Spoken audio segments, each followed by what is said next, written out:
everyone, this is Pico Entertainment and we are back again, and here now we have another video for you, and we're going to talk about some recent news regarding He-Man and the current live action adaptation. Now in terms of live action, He-Man has been an on-off development for so long now. Attempts for a modern reboot or retelling of the iconic 80s series have fallen by the wayside so many times now. Originally actor Noah Centineo was cast in the lead role, with Sony having the rights to the IP, but now the project has shifted over to Netflix, with Centineo being relieved of his duties.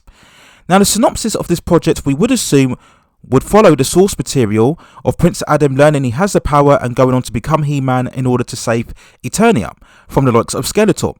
Now there is a slight deviation here, is that according to the reporting of the project, Adam this time is an orphan that learns of his destiny to have the power to save a faraway place from the evil forces.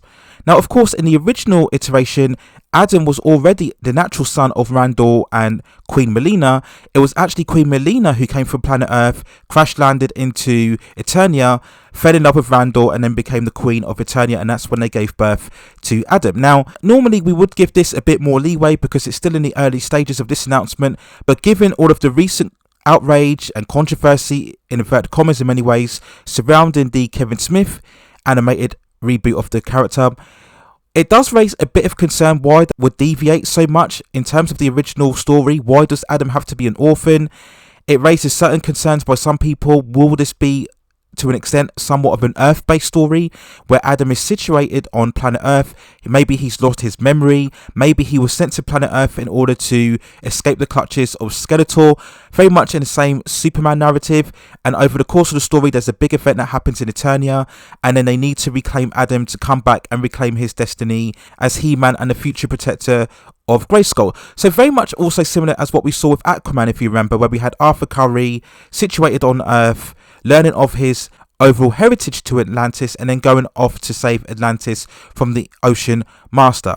So maybe that's this narrative that they're playing for throughout this new reboot. We have to wait and see. I know a lot of people don't like that theory, but this is very much early stages here, so a lot of things can change. If you remember, they were so long set on Centineo being cast in the role, and that's changed as well. So it wouldn't surprise me if we get some further developments or twists and turns regarding this overall plot synopsis, but that so far is everything that we're hearing in terms of the plot outline.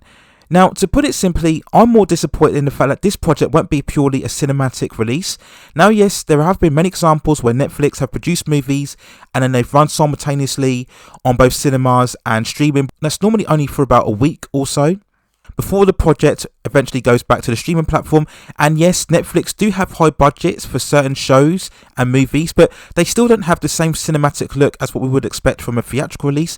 Now, when we look at He-Man, I firmly believe that if done right, He-Man could be an epic trilogy or franchise, very much in a similar vein of Lord of the Rings. If you look at the whole lore and mythology and concept of He-Man, it's very much a fusion of fantasy and science fiction. Essentially, if you watch the 2002 animated reboot and imagine that series visualised in live action, that's the potential that this saga could be on a cinematic scope. So I think you're actually doing it a bit of a disservice if you put it primarily on streaming. Now, some people may draw comparisons with The Witcher, and as much as I enjoy that series, He-Man as a concept is far more of a wider scale than what The Witcher is. So again, I'd still think you're lowballing the project by purely putting it on a streaming platform. Again, we are very much in early days, a lot can happen, but that's one of the big disappointing aspects in terms of this recent announcement. Now, the other major news surrounding this project was that the role of He-Man has now been recast with actor Carl Allen in the lead role. Now, to be honest, I've got no idea who this actor is.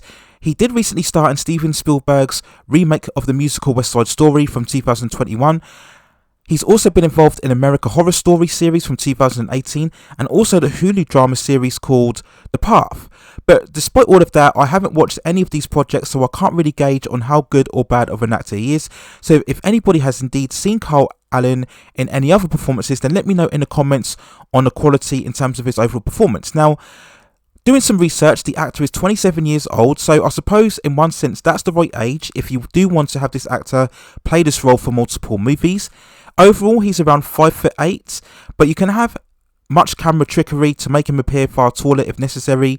A lot of people, of course, compare him to the Dolph Lundgren Masters of the Universe back in 1987. Now, of course, Dolph Lundgren towers at 6'5", and Make no mistake, Dolph Lundgren completely looked like He-Man, but you could argue that maybe he was a bit too tall, because if you look at the animated series, He-Man is not taller than all of the other Masters characters. For me, the ideal height for He-Man would be around 5'10", maybe 5'11", but as I said before, they can do all sorts of visual tactics to make Carl look taller than 5'8". So then we look at a couple of pictures and screenshots of the actor, and to be honest, when you look at him, obviously he's much more of a slim, slender build, but as we all know, with all of these actors, he can bulk up and do whatever strict training regimes necessary to pack on the size. We've seen so many examples of this, particularly in the superhero roles, when we look at the likes of Christian Bale, Chris Evans, and Chris Hemsworth, of course.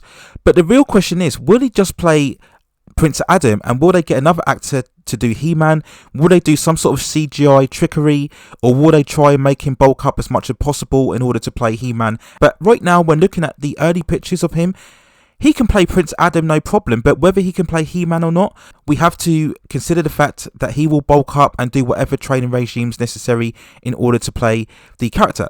Will they indeed go for the same dynamic as what they did with the 2002 reboot, where they have a younger teenager playing Prince Adam and then a far more adult man playing He-Man? So that's it really in terms of this overall project. Like I said before, we can't really speculate too much until we hear far more in terms of the overall story concerning Eternia, and of course what other actors will they get to play the other iconic characters, of course Skeletor, Evil Lyn, Man-at-Arms, Teela, King Randor, etc. How much of the Masters characters will they include in the story? Would it make it far more of a focused towards Adam and Teela and make it far more smaller in scale?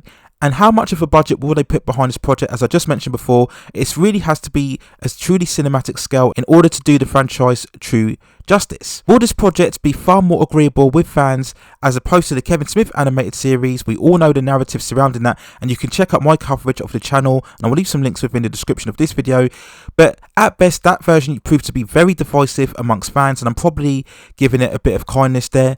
Hopefully, if we do get this live action, if it actually happens, it will stay far more truthful to the characters and the source material, because I think if handled right, He-Man could truly be something special. Of course, the other interesting aspect is that Amazon announced that they were indeed adapting She-Ra in live actions. We'll get a bit of a competitive projects in terms of both He-Man and She-Ra. Now, of course, ideally you'd want them to be handled by one studio, establish them both individually to begin with, and then have them crossing over. But that's major further speculation down the line.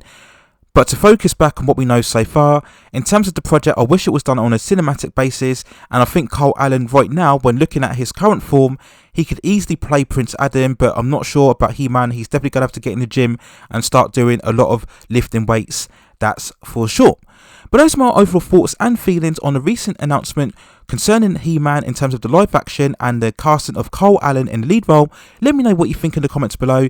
Are you excited about this? Are you more open-minded about this? Or were you really burned by the Kevin Smith animated version? And do you feel that Netflix aren't the best people in terms of handling this overall character and the franchise? Let me know what you think in the comments below. And if there are any other news or announcements regarding this live action adaptation, then I will of course report about it within this channel as well. Please also hit and like the subscription and notification buttons so I can provide you with more high quality content like this in the future. But that's it for now. Take care of yourselves, stay in safe distances, and I will see you very, very soon.